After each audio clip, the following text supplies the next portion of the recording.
integran esta alabanza pues están preparando algunas canciones especiales y de esa manera pues estemos alegres del acontecimiento más grande que nos viene, ¿no? Es recordar que nuestro Señor Jesucristo se hizo hombre. Entonces, si están aquí la siguiente semana y vienen con su familia o quieren invitar inclusive a algún amigo, pues tráiganlo. Va a ser un domingo normal, estaremos adorando al Señor y también estaremos escuchando la palabra. Y lo mejor de todo es que podemos darnos nuestro abrazo de Navidad, ¿eh? Ok. No sé si ya pudiera avanzar o mientras podría orar, ¿no? Bueno,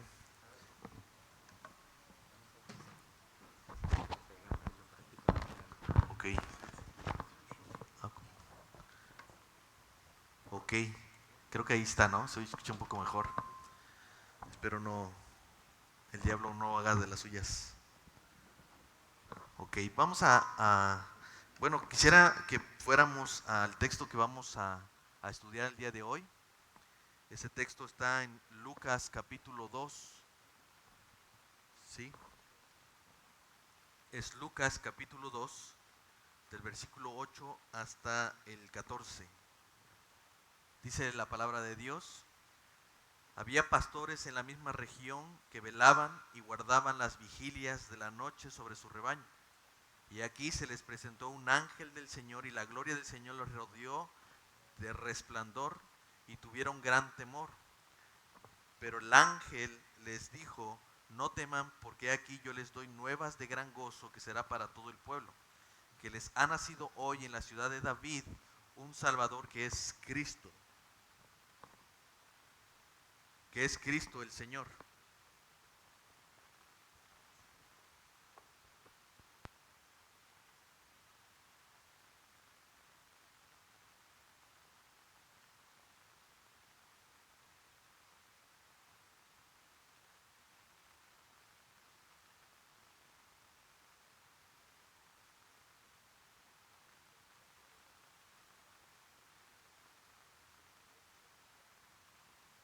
Niño envuelto en pañales, acostado en un pesebre.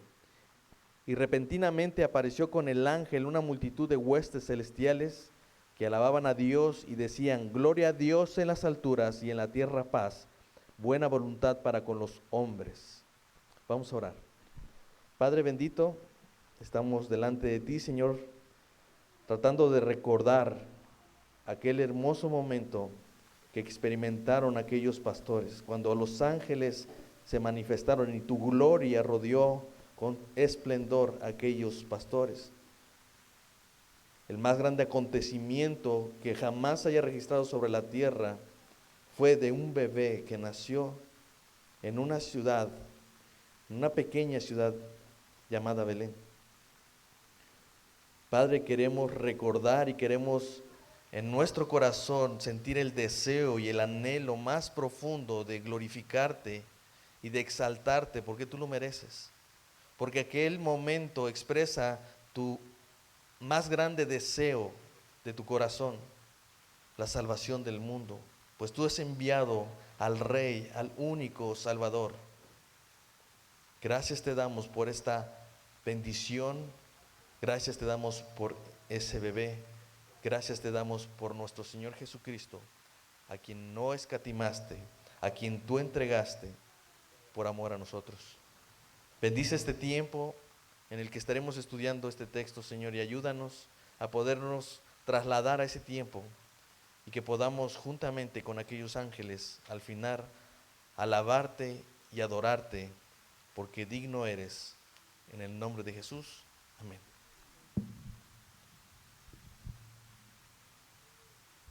Hermanos, como ven, estamos cancelando un poco las predicaciones, las series que hemos estado viendo de Primera de Pedro, porque estamos en un tiempo muy especial y hemos querido abordar estos temas navideños, ¿no? Entonces, el día de hoy quise tocar este texto y quiero que estén muy atentos a todo esto, porque creo que vamos a ser llevados delante de la presencia de Dios, no por lo que yo diga, sino porque esa es la idea, hermanos.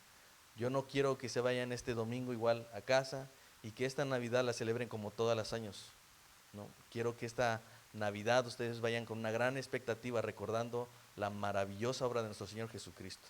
Amén. Hubo un día, hermanos, en la Primera Guerra Mundial, cuando el combate entre los alemanes, los franceses y los ingleses fue detenido solamente por un momento, específicamente por un día, y eso fue el 24 de diciembre del 1914. Durante esa Nochebuena, los altos mandos del ejército alemán habían enviado a sus tropas algunos enseres extras como chocolates, licor y algunos panes. Esa noche se cuenta que los alemanes colocaron a la orilla, al borde de las trincheras, algunos abetos iluminados, y en esa noche cantaron canciones de Navidad. Al amanecer, algunos de los alemanes salieron con banderas blancas, agitándolas para tratar de detener por un momento esa guerra. Algunos dudaban si esto era un plan del enemigo para seguir atacando, pero definitivamente lo que querían era la paz. Entonces salieron también los aliados y salieron los enemigos, y lo que hicieron fue saludarse uno a uno, presentarse, darse felicitaciones e incluso intercambiar tabaco, alcohol y chocolate. Tales fueron los gestos de paz ese día que hasta llegaron a improvisar ciertos partidos de fútbol en el cual Alemania ganó.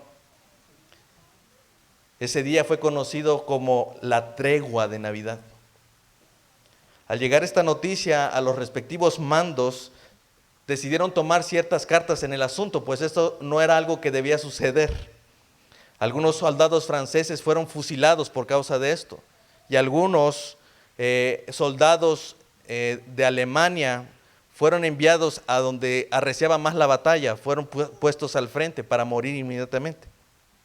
Ante los ojos de sus superiores esto parecía una fragilidad, mostraban una cierta debilidad, y esto no podía volver a suceder. Se dice que en aquel tiempo los soldados habían escrito lo que había sucedido y habían enviado estas cartas a sus familiares para contarlo. Todas estas cartas, no todas, pero algunas de estas cartas fueron confiscadas. Las fotografías que se tomaron entre ellos también fueron confiscadas. Ellos estaban dispuestos a censurar inclusive los periódicos y a poner como clasificada toda esta información. Las altas esferas militares se encargaron de que este hecho ocurrido en diciembre de 1914 no volviera a suceder. Es por eso que he querido llamar a este mensaje la tregua de Navidad. Y básicamente vamos a llevar un bosquejo de 3 partes o de 3 puntos para que me puedan seguir. Y yo he titulado o puesto como subtítulos a este bosquejo la primera parte como los llamados a la tregua. Ahí vamos a ver quiénes fueron los que fueron llamados para hacer esta tregua. El segundo punto es el mediador de esta tregua. Y finalmente el himno de la tregua. Vayamos al primer punto, hermanos. Lucas nos cuenta que cuando Jesús nació, había unos pastores en la misma región de Belén que estaban cuidando sus rebaños en las vigilias de la noche. Y que de repente un ángel del Señor se les apareció y fueron rodeados por la gloria de Dios.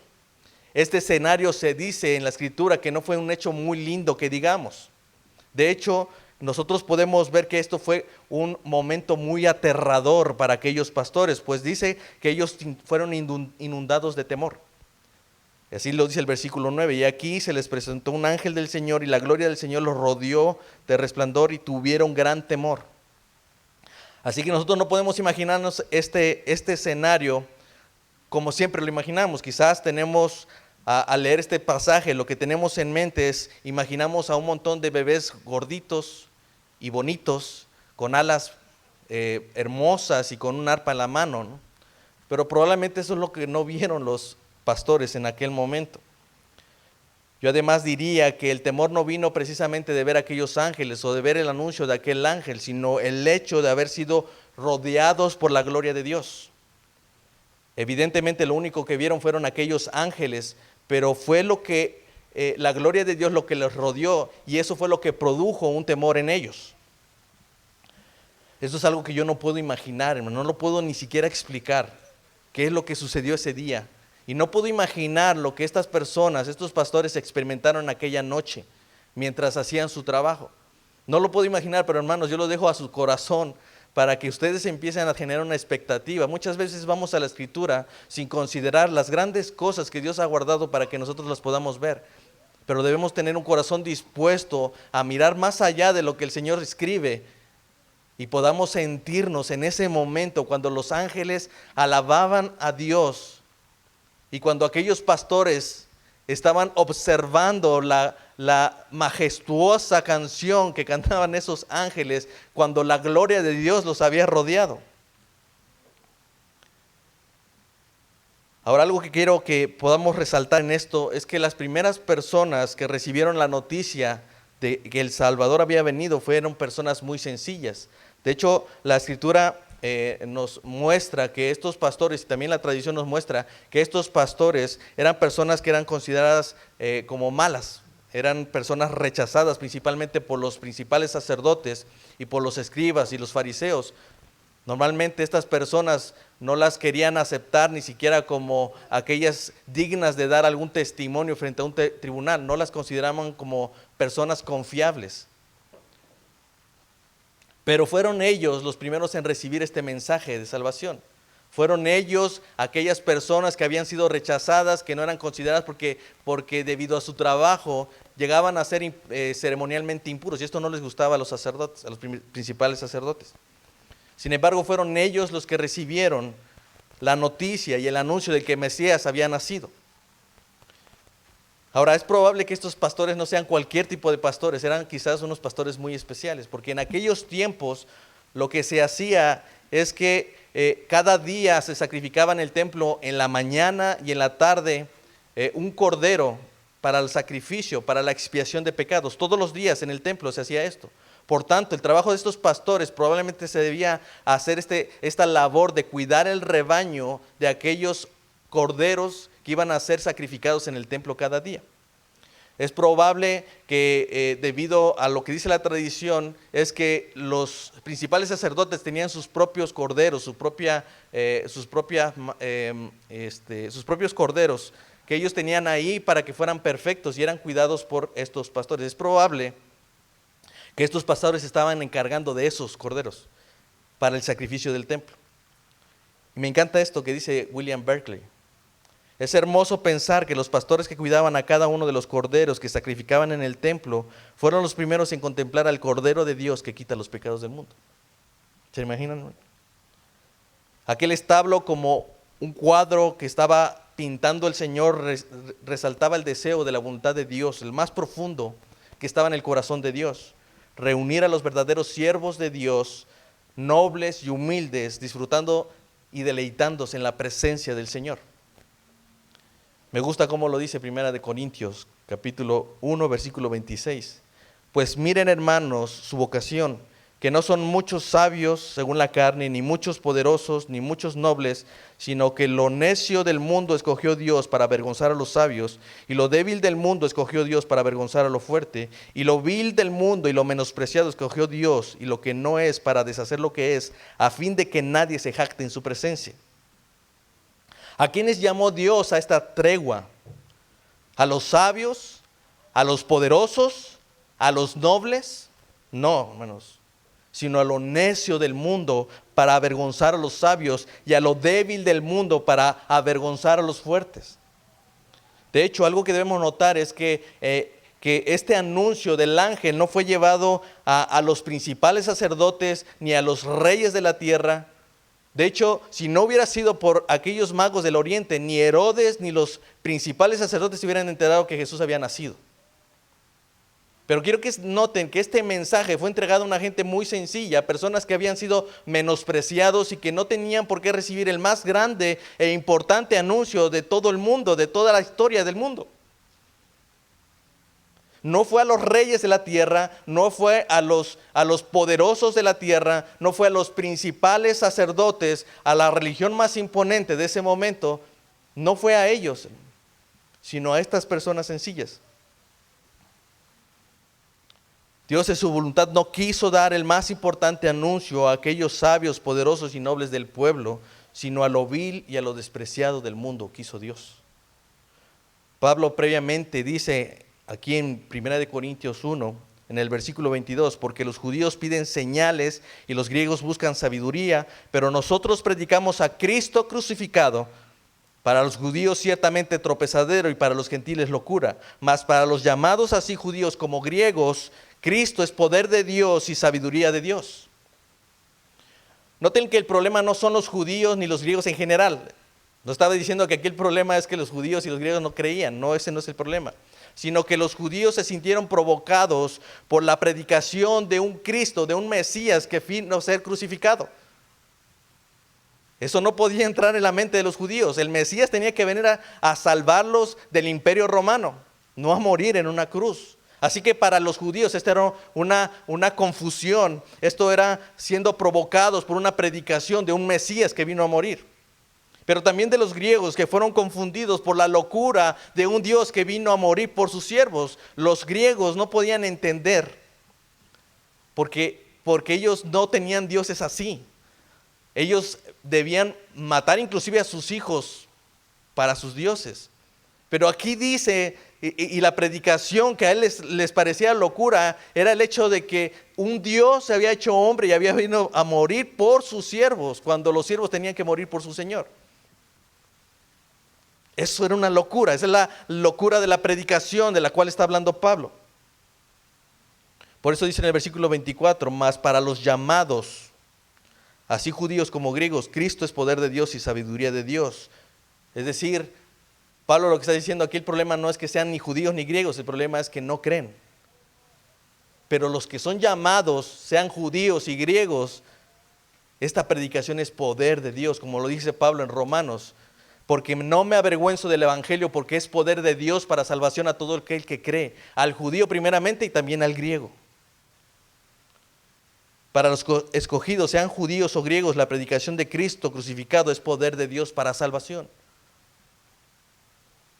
Pablo dice que la diferencia no lo hace estar entre los sabios, estar entre los poderosos o entre los nobles de la tierra, sino en tener una conciencia que nos grita, que nos acusa y que nos grita desde adentro con gran desesperación que necesitamos un Salvador, que necesitamos ser salvados, que necesitamos ser sanados. Como dice Marcos capítulo 2, nos encontramos allí un grupo de fariseos frustrados, preguntando por qué el Señor estaba comiendo con publicanos y pecadores.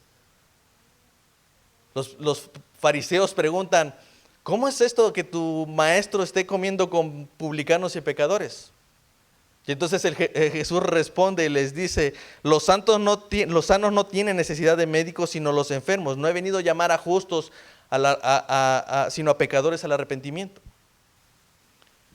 Un grupo de fariseos allí fueron avergonzados por la absurda idea de que un rabino comiera con gente pecadora. Eso no era posible. Sin embargo, Jesús prefiere compartir su mesa con lo vil y lo menospreciado del mundo para avergonzar así a los sabios de esta tierra. La sabiduría de los fariseos consistía en creer que estaban limpios, que no había pecado en ellos, que ellos estaban sanos. Pero no significa que estuvieran sanos, no, el problema es que su conciencia estaba cauterizada. Ellos no entendían ni veían de sí mismos la necesidad de un Salvador porque ellos se consideraban a sí mismos como personas limpias, puras, sin pecado. Ellos no veían la necesidad de ser sanados. Así que los llamados a esta tregua no son los que se creen justos, sino aquellos que están enfermos y necesitan urgentemente y gritan desde su alma con toda intención que quieren ser salvados por Cristo. Como dice John Piper, la Navidad antes de convertirse en un motivo de alegría es una acusación. Si no necesitas un Salvador, no necesitas la Navidad. Mientras pensaba en esto, yo oraba al Señor porque de verdad, hermanos, mi deseo es que pudiéramos ver al Señor hoy terminando esta predicación, verlo más hermoso y desearlo tanto y pensar, Señor, seré digno de estar delante de ti. Y yo le preguntaba a Dios, al Señor, le decía, Señor, ¿tú compartirías la mesa conmigo? Yo pienso que no soy digno, pero mi pregunta era, ¿me he hecho indigno para ti? Me hago esa pregunta porque a veces el problema no está. Miren, decir frases es muy sencillo. Yo puedo decir, no, yo soy un pecador. Yo soy como un gusano. Pero hay de aquel que me trate como un gusano, ¿no? O sea, podemos decir, sí, efectivamente, yo no soy digno del Señor, pero me he hecho indigno delante de Él. ¿Realmente reconozco delante del Señor que soy indigno? Hermanos, no estoy diciendo que toda la vida nos tenemos que sentir como esa canción, que nadie me quiere, todos me odian, mejor me como un gusanito. No es esa la idea, hermanos, pero de verdad no vamos a poder encontrar la hermosura de Cristo si nosotros no pensamos en que no somos dignos. Y eso magnifica la gloria de su presencia en medio de un pueblo corrupto, en medio de un pueblo pecador. En ello hay gracia. ¿Cómo es que el Señor, siendo Dios, viene y se sienta con pecadores? Pues Él dice, los sanos no tienen necesidad de un doctor. Yo he venido para llamar a pecadores, no a justos.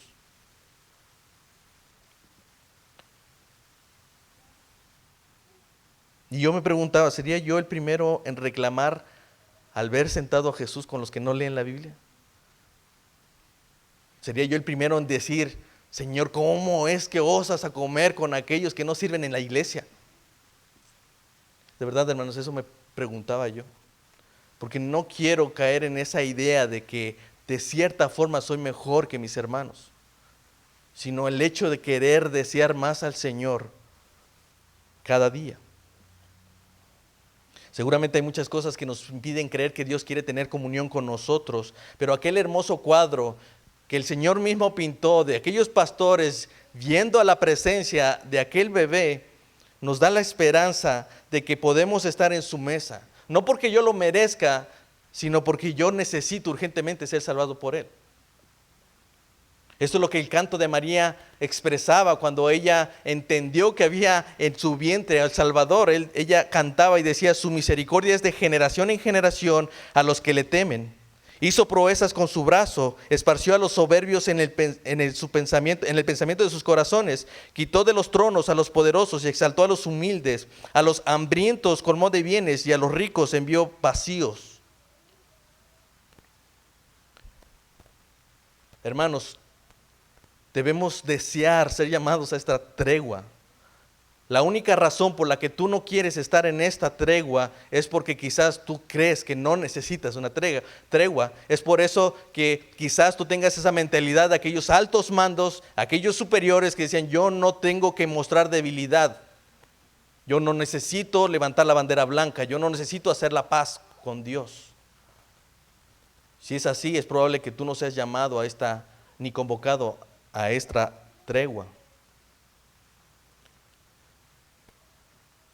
Así que vamos al siguiente encabezado, el mediador de esta tregua. Dice en el versículo 10, pero el ángel les dijo, no teman, porque aquí les doy nuevas de gran gozo que serán para todo el pueblo, que les ha nacido hoy en la ciudad de David un Salvador, que es Cristo el Señor. Esto les servirá de señal, hallarán al niño envuelto en pañales, acostado en un pesebre. El ángel aseguró que el mensaje que traía era de gran gozo, eran buenas nuevas. ¿Pero por qué? Porque el Salvador, el Cristo, el Hijo de David, el Mesías, había nacido. Quiero que imaginen cómo se tenía que haber recibido esa noticia, porque si ustedes recuerdan y si leen en el contexto, van a notar que había muchas personas, entre ellos Ana, Zacarías, el papá de Juan, y Simeón. Eran personas que estaban esperando que se manifestara la consolación de Israel, es decir, que viniera el Mesías. Estaban atentos a ello. Entonces, yo quiero que con esa expectativa en la mente, hermanos, pregunten, ¿se imaginan a un rey envuelto en pañales y acostado en un pesebre dentro de un establo? ¿En dónde se encuentran los reyes? En el palacio seguramente. De hecho, hacia allá se dirigieron los magos del oriente. Fueron a ver al rey Herodes para preguntar dónde está el rey de los judíos que ha nacido. Jesús dijo: he aquí que los que tienen vestiduras preciosas y viven en deleites en los palacios del rey están. Sin embargo, aquel rey, creador del cielo y de la tierra, el Señor soberano sobre todas las cosas, no sería hallado ni en un palacio, ni envuelto en sedas y púrpura, ni acostado en una cuna real, sino en un establo, envuelto en pañales y acostado en un pesebre. El Mesías, por tanto, que tanto había sido anunciado por los profetas, fue encontrado en un establo. Escuché o leí más bien una ilustración que me gustó mucho, que habla acerca de un monarca que sorprendía y preocupaba a la vez a sus guardias cuando él desaparecía de repente y se pasaba de incógnito en medio del pueblo. Él lo que hacía es, se dejaba de hacer pasar se hacía pasar como uno cualquiera, dejaba sus vestiduras de rey, inmediatamente se colaba entre la gente. Él se mezclaba de incógnito con la gente de su pueblo. Pero sus guardias le dijeron por cuestión de seguridad que no lo volviera a hacer, que eso era muy peligroso. Sin embargo, él responde y dijo: no puedo gobernar a mis súbditos a menos que sepa cómo viven. Esa es una verdad preciosa que el Evangelio nos muestra, hermanos. El Dios del cielo y de la tierra, el creador de todo lo que vemos y lo que no vemos, sabe qué somos, sabe la necesidad que tenemos, no solamente porque es Dios, sino porque Él vino a habitar en medio de nosotros. Hermanos, yo espero que hasta aquí vayan sintiendo lo tan hermoso que fue el hecho de que Jesús hiciera hombre.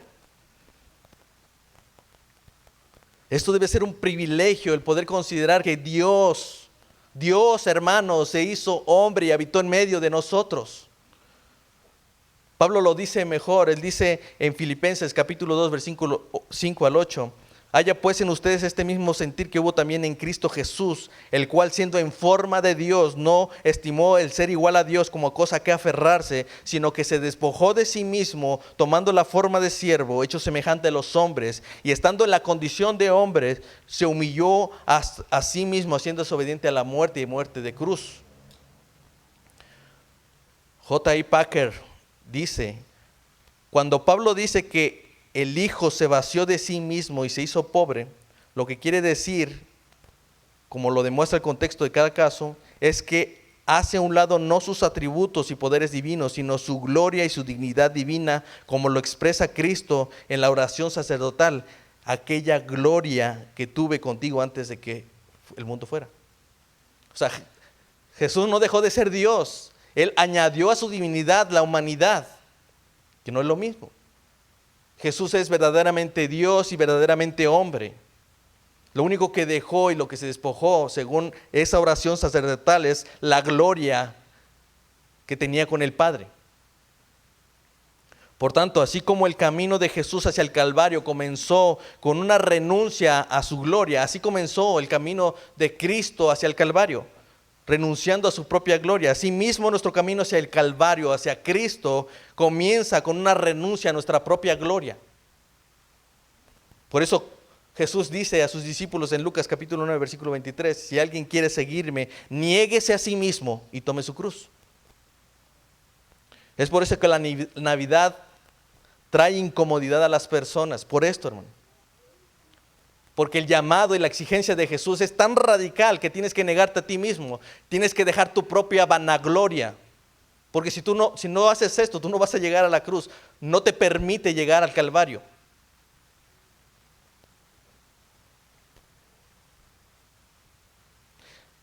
Herodes, de hecho, es un ejemplo de esto, hermanos.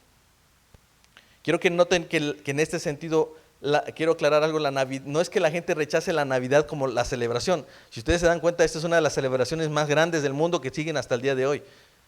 O sea, la gente le gusta reunirse el 24, la gente le gusta hacer fiesta con su familia. No, yo no estoy hablando de eso, hermano. La gente no está rechazando la celebración, lo que está rechazando es a Jesucristo. Ese fue el ejemplo de Herodes. Mateo dice que cuando los magos del oriente vinieron hacia el rey Herodes preguntando, ¿dónde está el rey de los judíos que ha nacido? Dice la escritura que oyendo todo esto, el rey Herodes se turbó con toda Jerusalén. Herodes, aún sin tener la certeza de que Jesús había nacido, él ya había generado un problema contra él. Él ya estaba generando una hostilidad contra Jesús. Estaba realmente asustado. Él se sintió seriamente amenazado por Jesús, al punto de conspirar, de mentir y de mandar a matar a niños menores de 2 años. ¿Con tal de qué? De librarse de Jesús. Herodes no podía permitir que otro rey tomara su lugar. De hecho, algo que se conoce en la historia es que los romanos, cuando se veían amenazados, aún de sus propios hijos los mandaban a matar. No querían que ni sus propios hijos tomaran el poder. No nos debe de extrañar que una persona como Herodes mandara a matar a miles de niños solamente para acabar contra Jesús. Así que el rey Herodes no podía permitir que hubiera otro rey, que otro rey se levantara en su lugar. Así, hermanos, muchas personas de nosotros rechazamos a Jesús con tanta hostilidad porque nos vemos amenazados por Él. Hemos sido nuestros propios reyes toda la vida. ¿Cómo va a venir alguien a gobernarme a mí? He hecho lo que yo he querido toda la vida. ¿Cómo voy a permitir que el Señor me diga qué hacer? He hecho y he planeado siempre sin considerar a nadie. No he tenido que rendir cuentas a nadie. ¿Por qué tendría que esperar que ahora tenga que rendirle cuentas a Él? Aceptar a Jesús como Señor implica tenerme que someter a Él, aceptarle a Él, reconocerle como Señor y dejar que Él gobierne mi corazón. Pero la realidad es que lo rechazamos porque no queremos que Él gobierne nuestros corazones. El problema de presentar a Jesús en la Navidad es ese, que Jesús nos exige ser Señor.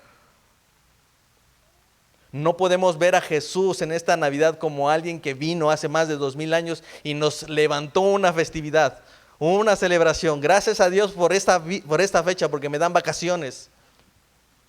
No, hermanos. Debe de producir en nuestro corazón el más grande anhelo de agradecimiento al Señor, porque Él hizo algo que no podíamos imaginar. ¿Quién se imaginó esto, hermanos? Alguien dijo, oye, estaría bien que el Señor se hiciera hombre. ¿De quién salió esta idea sino de Dios?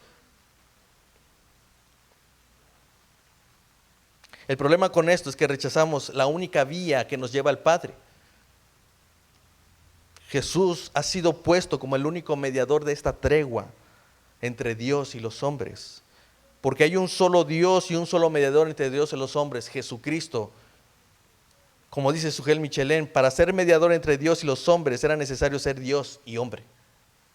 Jesús es verdaderamente Dios y verdaderamente hombre, y en ningún otro hay salvación. En ningún otro nombre hay salvación. No hay otro nombre debajo de los cielos que haya sido dado a los hombres para que podamos ser salvos. Así que con eso en mente, hermanos, entramos a la tercera parte de este. Llegamos a la parte emocionante, el himno de la tregua. Dice el versículo 13, y repentinamente apareció con el ángel una multitud de las huestes celestiales que alababan a Dios y decían, gloria a Dios en las alturas y en la tierra paz, buena voluntad para con los hombres. Yo no sé si saliendo de aquí vas a volver a escuchar esta palabra igual que antes. Una costumbre que se tenía en aquellos momentos es que cuando nacía un bebé, cuando venía un nuevo integrante a la familia, llegaban músicos del pueblo para recibirle y darle la bienvenida con música, pero en aquel día María y José no estaban en casa, ellos estaban siendo empadronados en Belén. Ellos estaban solos, habían recibido a su bebé en un establo. No había quien les cantara y no había familia que los recibieran y se alegraran con él, pero unos pastores llegaron con ellos y dice que aunque no hubo hombres del pueblo que cantaran esa celebración de bienvenida, los cielos se abrieron y los ángeles vinieron para cantarle directamente al Señor y decir, gloria a Dios en las alturas y paz a los hombres.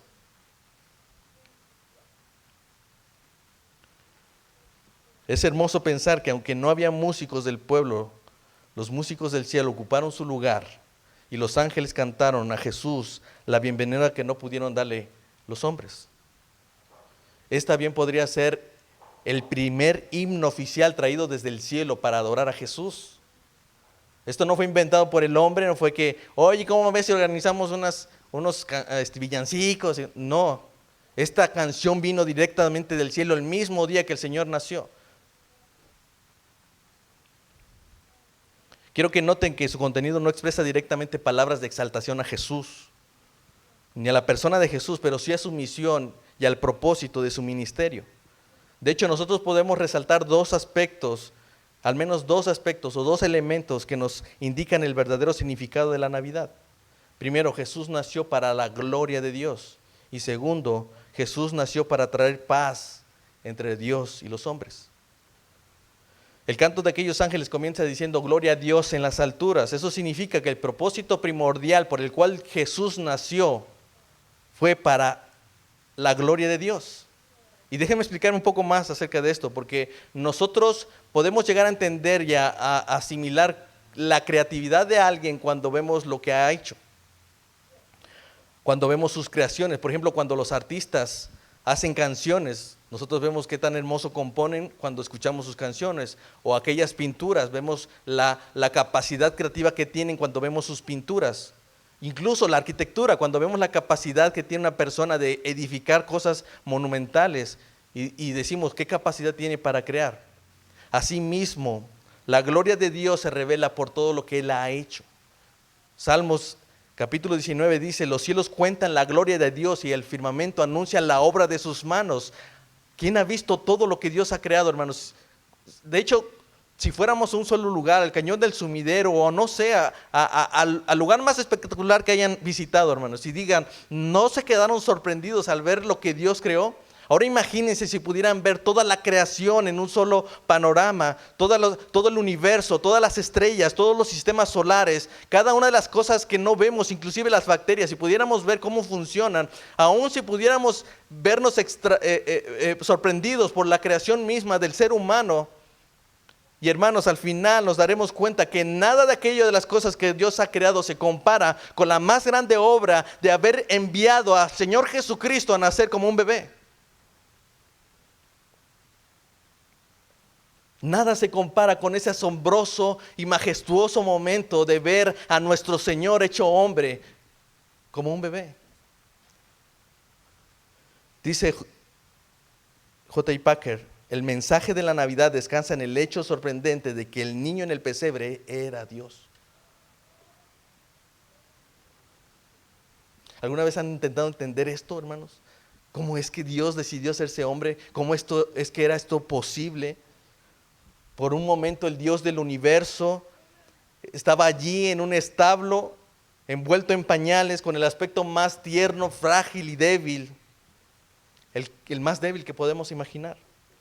Aquel día, el que sostiene la vida, estaba siendo sostenido en los brazos de María, en la debilidad de la humanidad. ¿Se imaginan eso, hermano? Por eso pienso que Jesús es el mejor regalo que hayamos podido recibir de Dios. Jesús es nuestro regalo envuelto en pañales. Y dice la Escritura que desde que Él nació para la gloria de Dios. Me gusta cómo lo dice Sujel Michelén. Si no miramos este gran evento a la luz de la gloria de Dios, estaremos perdiendo el enfoque esencial de este evento que ocurrió hace más de 2000 años en una insignificante aldea de Israel. Jesús nació para la gloria de Dios. Y ahora, aunque Jesús nació para la gloria de Dios, también nació para traer paz entre Dios y los hombres.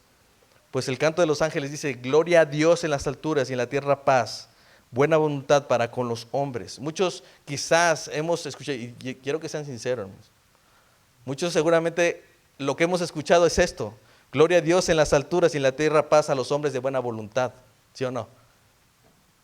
Pero eso no es lo que dice el texto. Para entenderlo así, cambiaría el enfoque de aquella alabanza y estaría centrándose en el hombre y no en Dios. Eso nos haría pensar que la paz de Dios depende del hombre y no de Dios, de la buena voluntad del hombre, y no es así. De hecho, dice Eclesiastés capítulo 7 versículo 20, ciertamente no hay hombre justo en la tierra que haga bien y nunca peque. No lo hay. Entonces, ¿cómo va a haber buena voluntad del hombre para arreglar las cosas? No lo hay, no existe, nunca ha sido así. De hecho, la Biblia de las Américas traduce este versículo así: gloria a Dios en las alturas y en la tierra paz entre los hombres en quienes Él se complace. No son en todos, es en aquellos en los que Él se complace. Dios trae esa paz, esa gloria que viene de las alturas, esa buena voluntad es del Padre, es la buena voluntad de Dios para con los hombres en los que Él se deleita, en los que Él prefiere y en los que Él se complace. Como alguien decía, los ángeles no exaltan la buena voluntad de los hombres, sino que exaltan la buena voluntad de Dios.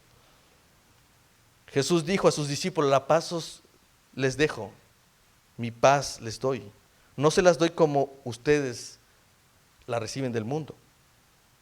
La paz que Jesús viene a darnos no es en esa paz entre los hombres como lo que sucedió en aquella Primera Guerra Mundial. No es esa paz que aquellos hombres experimentaron entre sí mismos al dejar un momento la guerra. No, porque Jesús dijo: no piensen que he venido para traer paz a la tierra, no he venido para traer paz sino espada. Jesús se refiere a que el evangelio iba a traer división entre la familia, aún entre creyentes e incrédulos. A eso se está refiriendo. Pero uno podría creer que lo que está sucediendo aquí es que se está contradiciendo.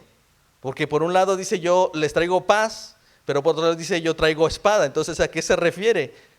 ¿De qué paz está hablando? Yo creo, y la Escritura lo dice, que se refiere a aquella reconciliación que trae Jesús de entre Dios y los hombres.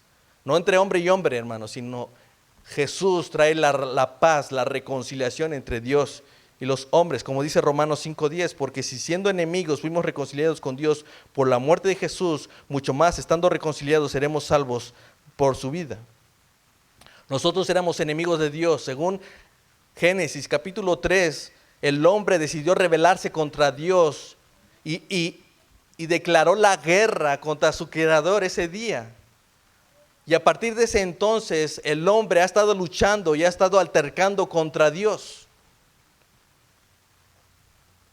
Pero es Dios quien decide componer las cosas. Es Dios quien envía a un Salvador, es un mediador para poder hacer una tregua, hermanos. Y yo sé lo que significa una tregua. Aquella noche cuando el Señor nació, la tregua entre Dios y los hombres fue declarada, pero 33 años después, en la cruz, la paz fue finalmente firmada y sellada por la misma sangre de Jesucristo. La tregua entre estos hombres de Alemania, Francia e Inglaterra fue momentánea. Pasó el 25 y el 26 estaban de vuelta en guerra. Pero con Jesús, hermanos, nosotros no hacemos simplemente una tregua. Jesús vino a nacer para mostrar una tregua, pero después Él llegó a la cruz para morir en la cruz allí y derramar su sangre, con la cual desecha aquella declaración de guerra que teníamos contra Dios. Esa declaración de guerra fue anulada y clavada en la cruz, como lo dice Colosenses capítulo 2, versículo 14, anulando el acta de los decretos que había en contra de nosotros, que nos era contraria, quitándola de en medio y clavándola en la cruz. Jesús nos trae la paz, nos trae la reconciliación con Dios. No solamente una tregua, hermanos. A veces nosotros queremos venir a Dios y hacer una tregua con Él cada domingo. Pero el Señor no viene a hacer este trabajo ni esa obra simplemente para un día de vez en cuando o una vez al año. Jesús vino para declararnos paz eternamente con Dios. Estábamos enemistados con Dios, pero con Cristo ahora tenemos paz y reconciliación con Dios. Ese es el verdadero significado de la Navidad. Es por eso que aquella alabanza de los ángeles que cantaban vino a ser como ese himno de la tregua, porque declaraba la paz de Dios y su buena voluntad a los hombres en los que Él se complace. Ese es el verdadero significado de la Navidad. Es por eso que cuando se conoce el significado y el propósito, a veces lo que hacemos es rechazar la Navidad. Así que solamente hay de dos, hermanos: o aceptamos la Navidad o la rechazamos. Pero si tú la estás aceptando, considera, hermanos, que debes de caer en estos dos aspectos: adorar a Jesús y proclamar a Jesús.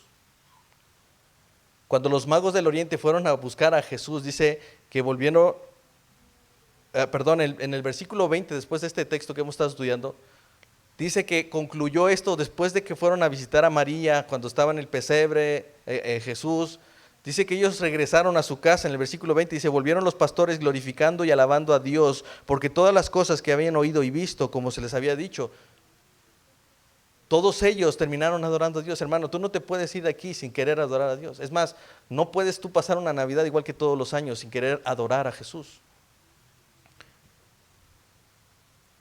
De hecho, en el libro de Apocalipsis vamos a encontrar una nueva alabanza. Dice que había los 4 seres vivientes y los 24 ancianos cantaban esta canción diciendo: digno eres de tomar el libro y abrir sus sellos, porque tú fuiste inmolado y con tu sangre nos has redimido para Dios de todo linaje, lengua, pueblo y nación. El deseo de Dios no solamente es que el pueblo judío terminara adorando a Jesús, el Salvador, sino que todas las naciones de la tierra y toda lengua que confesara que Jesús es el Señor. Ese era el propósito de los magos. Ellos no fueron simplemente, miren, todos recordamos a los magos por las 3 cosas que llevaban, ¿verdad? Oro, incienso y mirra. Pero en ese momento, cuando ellos se presentan delante de Jesús, todo eso pasó a segundo plano. El oro que venía del oriente no tenía más que el último lugar en todo esto. El escenario más importante es cuando aquellos magos que vinieron del extranjero, de un lugar tan lejos, para simplemente adorar a Jesús, se había cumplido. Dice en el versículo 2 de Mateo, capítulo 2 de Mateo, versículo 11: y al entrar en la casa vieron al niño con su madre María, y postrándose le adoraron, y abrieron sus tesoros y le ofrecieron presentes. Pero lo primero que hicieron fue adorarle. Se postraron y le adoraron. Finalmente, hermanos, con esto concluyo. Una de las cosas que provoca la Navidad es nuevas Navidades. ¿Sabían eso? La Navidad produce nuevas Navidades. Y no me refiero a que nació Jesús y cada año celebramos la Navidad.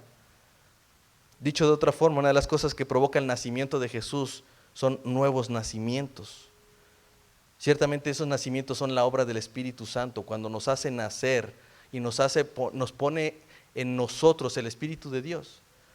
Lo que Jesús le decía a Nicodemo: de cierto te digo que si no nacen de nuevo no pueden entrar al reino de los cielos. El hecho de que Jesús haya nacido, esa es la realidad de que nosotros podamos nacer de nuevo, hermano. Por eso la Navidad produce nuevos nacimientos.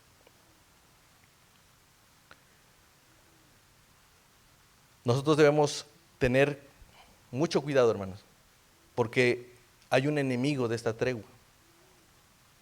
Dice 2 Corintios 4:4, en el cual el Dios de este siglo cegó el entendimiento de los incrédulos para que no les resplandezca la luz del evangelio, de la gloria de Cristo, el cual es la imagen de Dios. Miren, hermanos, el diablo no tiene problemas con las iglesias. Le encantan las iglesias. De hecho, no tiene problemas que las iglesias se llenen de tanta gente. Le encanta que eso suceda. De hecho, tampoco tiene problema con que los pastores prediquen detrás de los púlpitos. Tampoco ese es su problema. El problema del diablo, el problema de Satanás es que él no desea que haya una tregua entre Dios y los hombres. Él no quiere que la luz del evangelio resplandezca sobre los rostros de los incrédulos. Así que no importa si se llena la iglesia, mientras la luz del evangelio no resplandezca sobre las personas que escuchan la predicación, con eso él está contento. Y hermanos, la realidad es que eso no va a suceder si el evangelio no se predica. Por eso es que si tú has entendido el significado de la Navidad, tú no te puedes ir aquí sin adorar a Dios y sin proclamar a Dios. Porque no hay otra forma en la que puedan surgir esos nuevos nacimientos si no es predicando el evangelio.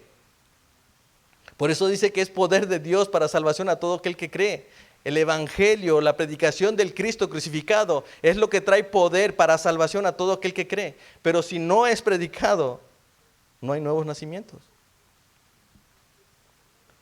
El problema de Satanás, lo que él no quiere es que nosotros terminemos adorando a Jesús y que veamos a Jesús como lo más hermoso y que podamos sentir a Jesús. Es lo que él no quiere, que los incrédulos sean iluminados por el evangelio de Cristo.